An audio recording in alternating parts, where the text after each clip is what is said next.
Well, question 16 says that there are more than 20 and fewer than 30 children in Miss Tree's class standing in a circle.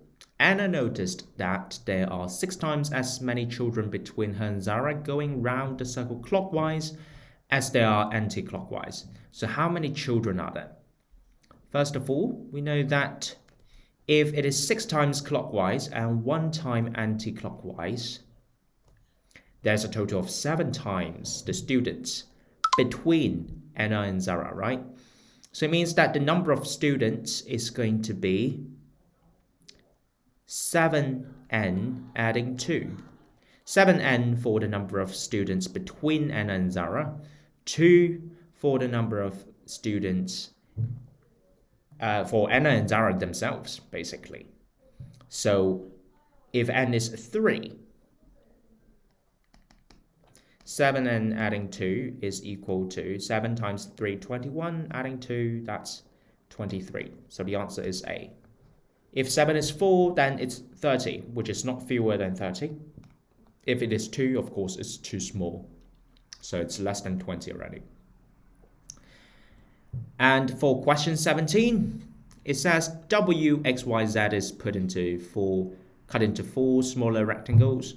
3 of them are 11, 16, and 19, and the fourth one is between 11 and 19, which means that if this is 11, this is 19, this is going to be 16, and this is the fourth one. But it doesn't really matter, like, which is which. We just need to know which two are opposite each other.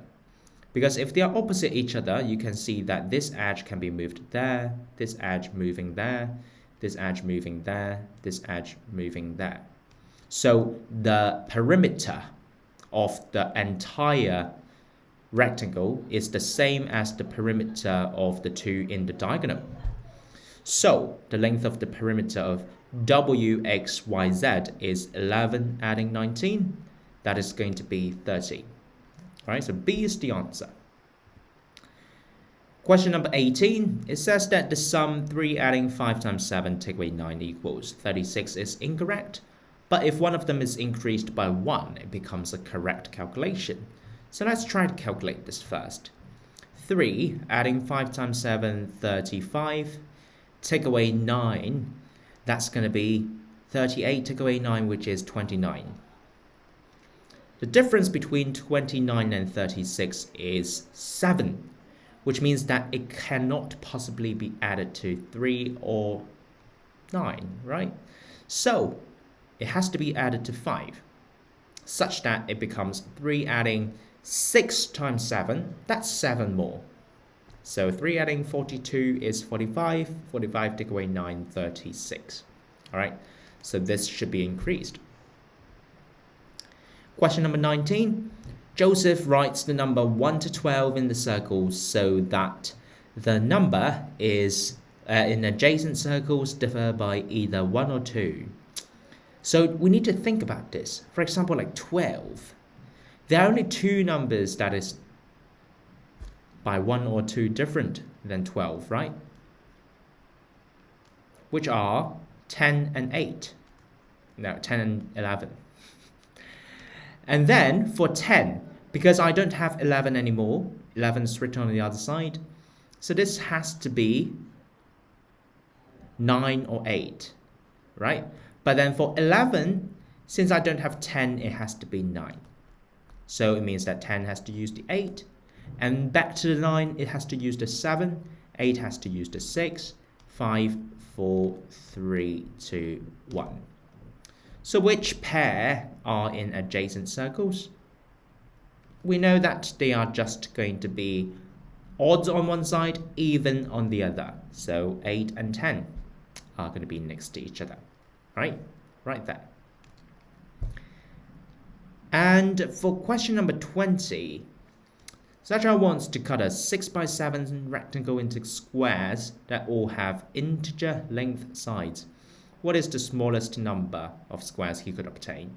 So the largest square you can put is definitely going to be a 6x6 one, right?